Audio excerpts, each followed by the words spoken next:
Des millénaires ont passé depuis la chute de Paul Atréide. Désormais, c'est son fils Leto II qui règne en empereur Dieu, fusionné avec le désert et transformé en créature mi-humaine, mi-ver des sables. Sous son règne d'acier, l'humanité traverse une stabilité forcée, mais la menace écologique plane toujours. Les terres d'Arrakis verdissent et mettent en péril la source de l'épice. Derrière l'immortalité de Leto et sa transformation monstrueuse se cache un ultime dessein. Préparer l'humanité à un avenir d'indépendance. Libérée des chaînes de l'épice et des prophéties. Un ultime sacrifice pour qu'elle puisse enfin se libérer.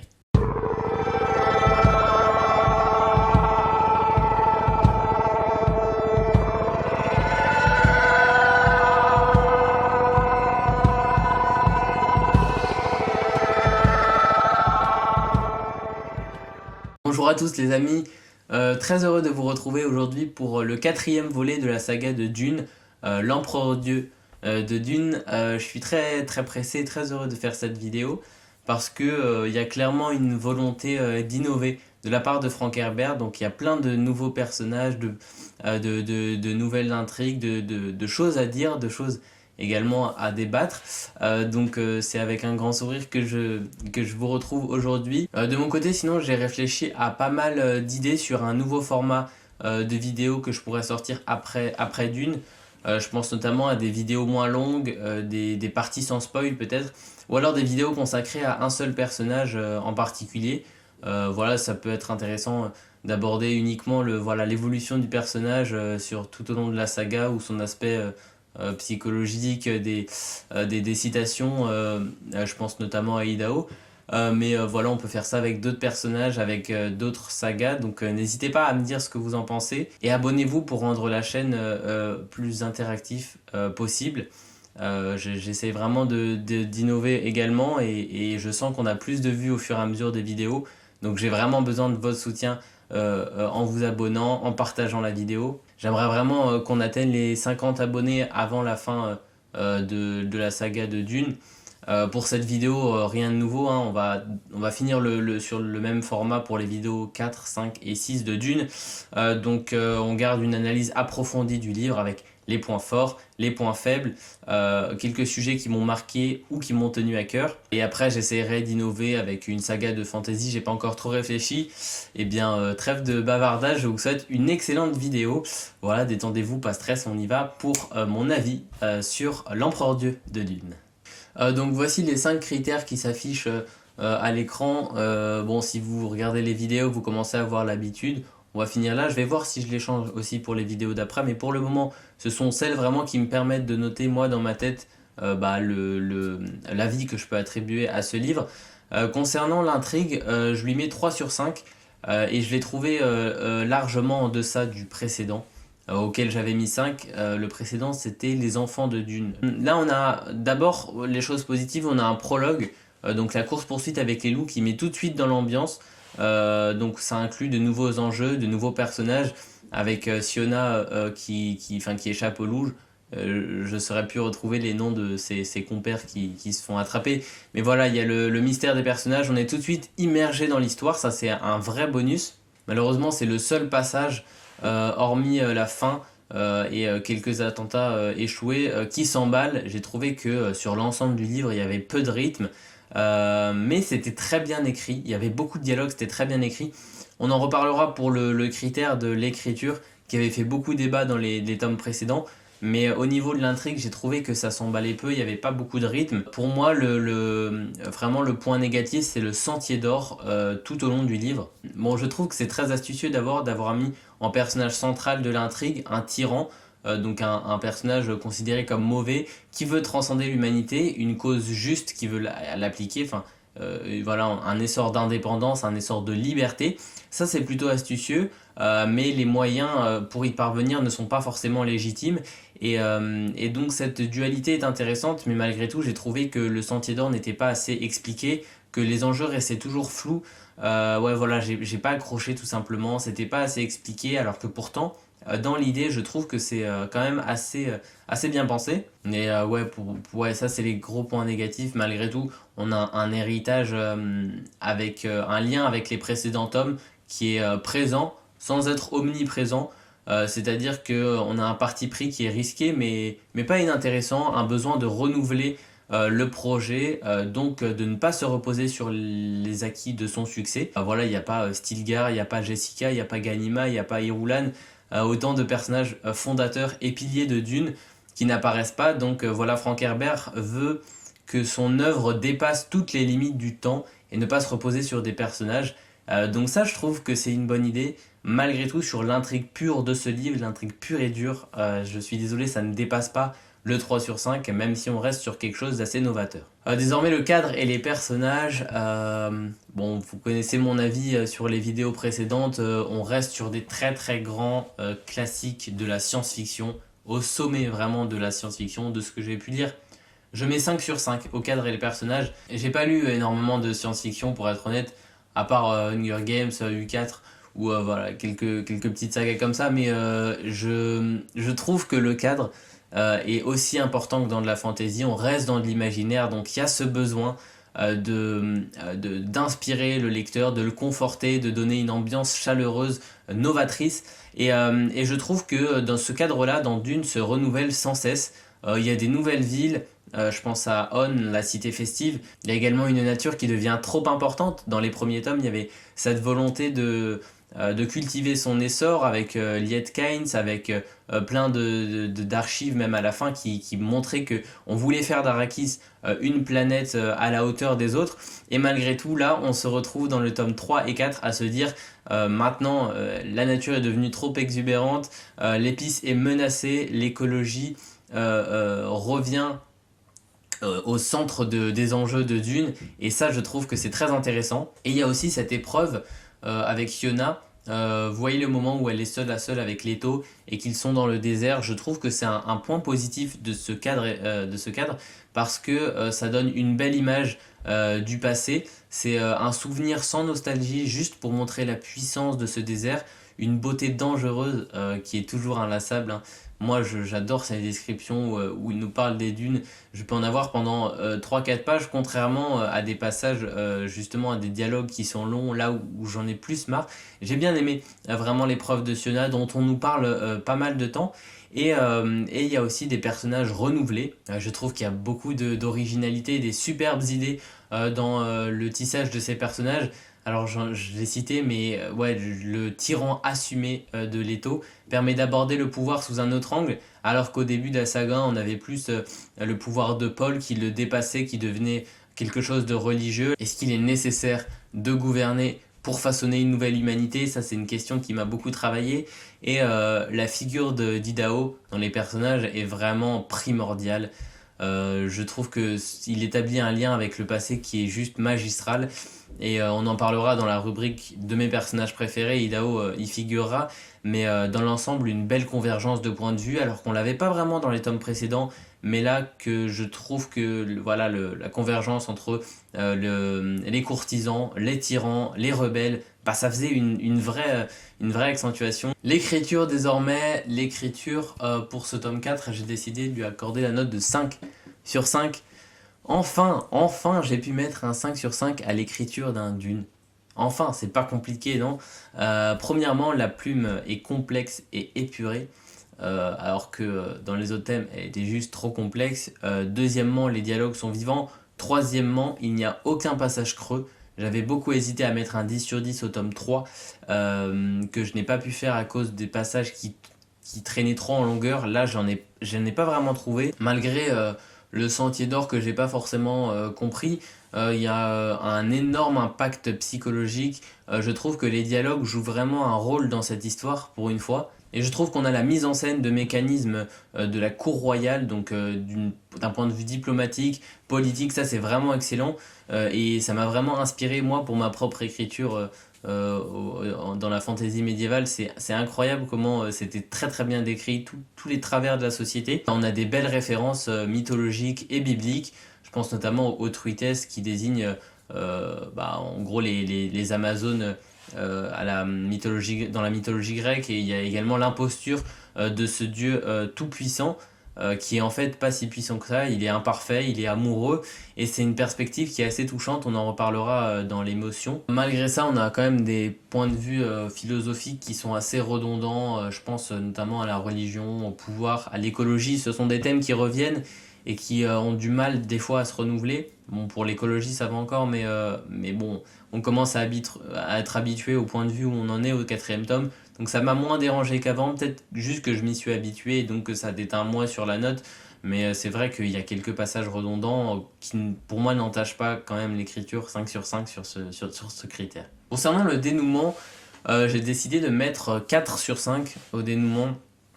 Le dénouement est un peu prévisible, c'est dommage. Donc la mort de Leto grâce à Idaho, l'héritage de Siona, Moneo et Oui sont des victimes de leur aveuglement.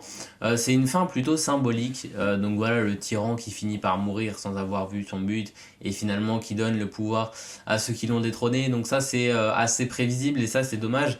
C'est une fin symbolique un peu cliché, mais il y a du panache et de l'ouverture pour la suite, donc ça reste intéressant. Bon, c'est encore un mystère qui plane sur Arrakis, donc le sort de la planète qui devient Arrakis, avec un vrai sujet central. En fait, j'ai compris au terme de plusieurs livres que le sujet principal, vraiment, il n'y avait pas de personnage principal dans Dune, il y avait un sujet central et c'est le sort de cette planète, que ce soit sous le duc Leto I, que ce soit sous Paul, sous Gainima, sous Leto, enfin sous tous les personnages qu'on a pu voir, même le Bene Gesserit.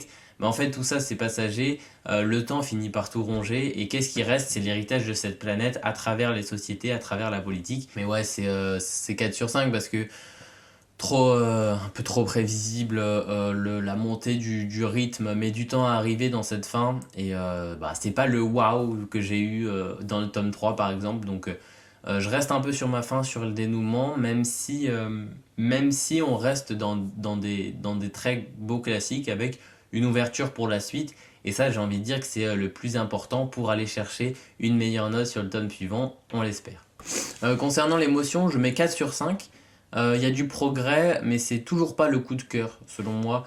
La philosophie est moins excitante que dans les tomes précédents. Il y a moins d'action, donc pour un gamin qui veut se détendre, c'est moins fun. Moins d'emballement, moins de combats pour se défouler. Le sujet de la sexualité, je savais pas trop le mettre, est à évoquer quand même. Il est très souvent rappelé, je trouve que la notion de reproduction de la lignée ou la question du plaisir de chair est balancée un peu bizarrement par moments. Je sais pas, c'est un peu étrange, je sais pas, j'aimerais bien avoir votre avis sur la question, qu'est-ce que vous en avez pensé? Moi je sais pas trop où me situer là-dessus, je sais même pas où en parler, donc l'émotion, je sais pas trop. Bon après, que ce soit par rapport au prologue, la relation entre les personnages ou la proximité du lecteur dans les scènes est vraiment très intéressante et maintient ce 4 sur 5 et le grand plaisir que j'ai eu à lire ce livre. Si je devais donner un exemple qui m'a marqué moi profondément dans ce livre, c'est le rassemblement des Truitesses. Donc déjà de le faire du point de vue d'Idaho qui est complètement étranger à tout ça, c'est une belle idée. Mais en plus d'avoir cette démonstration de puissance dans les souterrains avec Leto, on a cette dévotion qui est presque effrayante, ça lui donne la chair de poule et ça remet en question tout ce qu'il pensait précédemment. Je trouve que c'est une bonne idée, moi ça m'a donné un peu la chair de poule, donc j'en demande plus des questions, des passages comme ça. Malgré tout, voilà, c'est 4 sur 5. Je pense pas que ça aille plus loin. J'attends vraiment le coup de cœur dans un Dune pour pouvoir mettre 5, comme ça avait manqué au précédent. Donc je reste un peu sur ma fin, mais voilà, c'est la note un peu globale de ce livre, hein. C'est que j'en aurais aimé un peu plus, avec un peu plus de précision. Le travail est là, il manque plus que tout s'accorde. Je pense que si on prend tous les livres réunis, on a 5 sur 5 sur tous les critères, mais pas au même moment, donc c'est un peu embêtant. Voilà, maintenant que je vous ai donné mon avis distinct sur chaque critère, il va falloir mettre une note finale, une note globale. J'ai beaucoup hésité. J'ai hésité entre 8 et 9, mais je pense que finalement je vais mettre 8 sur 10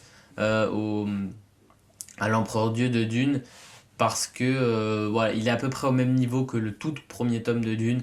J'ai mieux compris les enjeux de l'auteur ici, notamment au point de vue de l'écologie, de la religion, du pouvoir, cette volonté de vivre selon le temps et non selon l'évolution des personnages. Malgré tout, ça perd un point par rapport au tome 3 qui mettait quand même la barre assez haute, mais on reste dans ce que sait faire Frank Herbert, un très très bon livre. Je vous cache pas que je sens mal l'absence de 10 sur 10 dans cette saga, ça m'embêterait quand même pas mal d'avoir mis aucun livre excellent. Mais bon, il reste encore le 5 et le 6, je ne perds pas espoir. Ouais, voilà, ce que je disais, c'est que tout y est. La plume est parfaite autour d'un scénario parfait, il manque que ça en fait. Soit c'est la plume qui manque, soit c'est le scénario, mais les deux ont du mal à s'accorder à chaque fois. Voilà, vraiment une plume parfaite, un scénario parfait, et le 10 sera là, il n'y a pas vraiment aucun souci à se faire. On passe sur mes personnages préférés, une rubrique qui est sympa aussi parce que ça nous permet de détailler l'histoire avec plusieurs points de vue différents parce que la convergence de points de vue est là. En cinquième position, j'ai décidé de mettre Winori, je sais pas trop comment dire, le prénom est bizarre, mais enfin bref, l'amante de Leto 2. Sans être emballé par le personnage, j'ai bien aimé l'apport, j'ai plus aimé l'apport, le rôle joué dans l'intrigue de Winori. Voilà, elle est la clé de l'amour, elle est la clé de la faiblesse de Leto. Et en vrai, elle apporte une certaine touche d'émotion. Malheureusement, que j'ai trouvé que c'était un personnage un peu trop instrumentalisé. Donc c'est aussi un Gola fabriqué par les Tleilaxu. Mais j'ai trouvé qu'à la différence de Duncan, ses émotions étaient vraiment mises à l'arrière-plan et très enfouies, très loin. C'est-à-dire qu'elle est un peu trop instrumentalisée. Il y a pas de, elle a une personnalité qui est lisse, masquée par son rôle d'amante ou de courtisane. À aucun moment on a son point de vue personnel sur la chose. C'est vraiment très hypocrite des fois. On ne sait pas ce qu'elle pense, que ce soit par rapport à Idaho, qui est le vrai amant, qui est... En fait, c'est juste un instrument. Ça m'a fait penser à une version moderne de Pandore dans la mythologie grecque encore. On a pas mal de références. Et elle vient écraser la paix de Leto comme ça, comme Pandore a écrasé la relation entre les humains et les dieux. Et voilà, ces vagues entre Idaho, Moneo et Siona, elle est au cœur de tout ça et elle vient perturber, voilà, c'est l'élément perturbateur. L'arrivée de Wi fait que la paix de Leto commence à vaciller. Et oui, c'est également le tournant décisif de ce livre, dans le sens où elle vient relever le peu d'humanité enfouie dans Leto. On pense que c'est un souverain irascible qui n'a aucune humanité, aucun cœur. Et elle vient relever tout ça par la personnification de l'amour. Et ce que j'ai trouvé assez intéressant, c'est que Leto est conscient de sa faiblesse, mais il l'accueille parce que c'est plus fort que lui. Et ça vient précipiter sa chute. Donc voilà, j'ai bien aimé l'apport de Wi dans ce livre, moins sa personnalité. Mais elle a quand même son mérite dans ce classement. En quatrième position, j'ai décidé de nommer Moneo. Ah là là, il est assez attachant ce petit majordome, ce petit bonhomme. Ouais, majordome de Leto. Il a une complicité avec le souverain qui est vraiment unique. C'est le seul à connaître les limites de Leto 2. Et il a un rôle irremplaçable dans ce tome-là. C'est un courtisan dans le respect des règles, dans le respect de la parole. Il a une déférence aveugle à Leto, peut-être même un peu trop par moment. Et derrière ces manières de courtisan, d'homme d'affaires un peu coincé, il a quand même une âme très complexe. Déjà le fait que sa relation avec Siona, le fait qu'il soit le père de Siona qui est rebelle et la place dans le Sentier d'Or. À la fin, il commence vraiment à se poser des questions sur son propre rôle dans ce Sentier d'Or. Et moi, j'ai eu un coup de cœur sur Moneo pour la fin, parce que je trouve qu'il est déchiré entre l'Empire et les complots de sa propre famille. Et d'ailleurs, à la fin, c'est ça, hein, il finit par mourir un peu dans l'oubli. Aux côtés de Leto, j'avais presque complètement oublié le personnage à la fin quand il y a ce complot qui se met en place avec Idaho. Et la raison pour laquelle il est que quatrième, selon moi, c'est que la placidité qu'il a eue pendant le trois quarts du livre m'a vraiment déçu. Voilà, des dialogues un peu redondants, des monseigneurs en veux-tu, en voilà. C'est toujours très lisse, comme j'ai dit. Et ce qui me manque avec Moneo, c'est cette fulgurance qu'il a eue pendant le quart du livre à la fin a été super pour Moneo, c'est que il se remet en question, voilà, il a toute sa vie combattu pour véhiculer les valeurs du Sentier d'Or et à la fin il se demande mais quelle est ma propre place dans ce combat-là. Et je trouve que l'évolution des personnages est ce qu'il y a de plus beau et c'est ce que j'ai aimé avec Moneo. Ce réveil un peu tardif le fait quand même mettre que quatrième, donc voilà, petit bémol, mais rien de bien grave, le personnage est quand même assez attachant dans l'ensemble. En troisième position, j'ai décidé de nommer Siona, donc qui est la fille de Moneo et l'héritière des Truites, enfin héritière des Truitès et à la fois des Atréides. Alors je vous mens pas que j'ai eu beaucoup de mal à cibler le rôle de Siona au début du livre. C'est-à-dire que j'étais perdu par cette histoire de traque au début par les loups et après par son service auprès de Leto. J'ai pas compris l'ambiguïté, je pense que c'était voulu de la part d'Herbert, mais malgré tout ça m'a un peu perdu. Mais ce que j'ai vraiment adoré par rapport à Siona, contrairement à Monéo, si j'ai pas réussi à cibler l'importance de Siona, en revanche j'ai adoré son caractère durant ce livre. Ouais, elle a un caractère fort, un caractère rebelle, insoumis face à la tyrannie, et elle a une prise de conscience de cette fameuse, dans cette fameuse épreuve qui est intéressante, c'est se reconnecter avec le passé. Donc elle voit tout l'héritage qui a été laissé par les Fremen, par le désert, par les Atrides. Elle sent son rôle vraiment dans ce Sentier d'Or. On nous montre les deux faces de la pièce en fait, les faces de la même pièce dans ce livre, c'est-à-dire cette déférence aveugle du pouvoir, incarné par Monéo qui va suivre tout ce que lui dit Leto, et d'un autre côté cet aveuglement de la rébellion, de soutenir tout ce que va proposer Leto sans vraiment se concentrer sur le véritable projet du Sentier d'Or.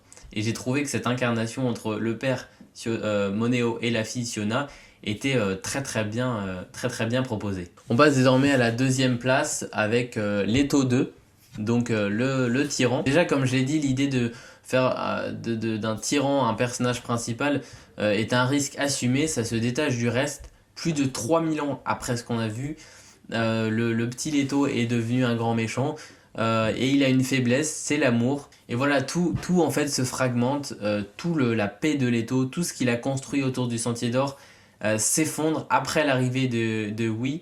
Donc cette création Tleilaxu, il en a conscience et pourtant il rentre dans le jeu. Donc toutes les réflexions, les mémoires, la solitude qu'on découvre au fil du temps est très émouvante. Et malgré tout, une petite déception à la fin. Ouais, cette fin qu'on pourrait considérer comme inutile pour Leto, c'est-à-dire que tout son Sentier d'Or s'effondre et je vois même pas l'apport qu'il a pu donner dans ce livre d'un point de vue magistral, puisque c'est de cette manière-là que Frank Herbert souhaite qu'on observe son roman. Je veux dire par là que dans le Sentier d'Or, voilà, on a la lumière, on a cette volonté d'élever l'humanité, et là l'humanité reste très sombre, plongée dans la rébellion, dans le manque de connaissances. L'épice est toujours un problème, et pourtant on se demande à quoi a servi finalement ces 3000 ans de pouvoir de Leto. Les choses n'ont pas beaucoup bougé. Donc voilà, j'attends de voir ce que peut donner la suite avec le rebondissement de la mort de Leto, qui peut être vachement original. J'attends de voir ça avec une très grande impatience. Et on va finir avec le tome 1, le seul et l'unique Duncan Idaho dans ce tome 4, qui a été juste énorme. C'est mon personnage préféré de Dune, mais de tous les livres confondus. Il détrône Stilgar ou tous les tomes 1 que j'ai pu avoir, même Alia que j'avais adoré dans le tome 2, même Paul, enfin tout le monde. Je trouvais que mon personnage préféré c'est Idaho dans ce tome 4, dans l'Empereur Dieu de Dune. Donc déjà la place de ce gars-là dans la société implique 1000 questions, la justice de l'ADN, la place de l'humanité, de notre présence, si la technologie peut répéter ses inventions. Je trouve qu'il y a des rapports avec ce qu'on vit et ce qu'on va vivre dans le futur qui établit forcément un lien de réflexion très marquant. Et j'ai adoré tout particulièrement chez Idaho ce début de livre, enfin ce point de vue où il renaît de sa cuve Tleilaxu et il vient perturber le calme, l'apparence calme de l'Empire, notamment dans le fait que ce gars-là est différent des autres. Il pose plus de questions, il émet plus d'émotions. Il a des doutes, il est vraiment plus humain que de ce qu'on a pu savoir des Golas précédents, de ceux qui ont tenté de tuer l'empereur et qui se sont fait tuer. Et au-delà de tout ça, au-delà de son apport, j'ai trouvé que quand même Idaho, il a une intelligence, un charisme, il a le poids des responsabilités. C'est le héros de Dune. Stilgar, il m'avait fait beaucoup d'émotions également parce qu'il avait ce poids des responsabilités. Idaho a ce truc en plus de se dire que la dimension, l'univers peut lui appartenir par ses choix, il peut tout bousculer.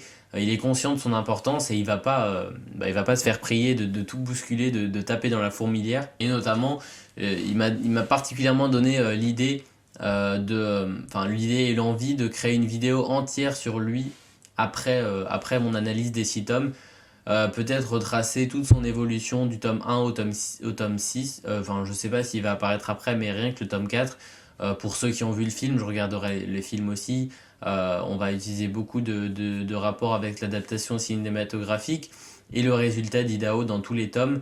Ça peut être une idée de nouveau format. J'aimerais vraiment connaître votre avis là-dessus. Il n'y a pas beaucoup de commentaires, donc n'hésitez pas, n'ayez pas peur. Il y a pas mal de vues et pas mal de gens qui regardent et qui sont pas abonnés. Franchement, moi, ça me fait plaisir, ça vous coûte rien.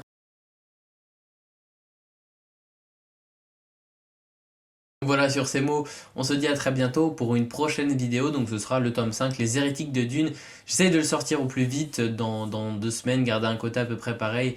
Avec le montage, les devoirs ou l'école, c'est pas forcément facile, mais j'essaye de faire au mieux, au plus vite pour vous faire l'analyse. Et ben on se dit à très très très bientôt pour la prochaine vidéo. Ciao, c'était Olisbook.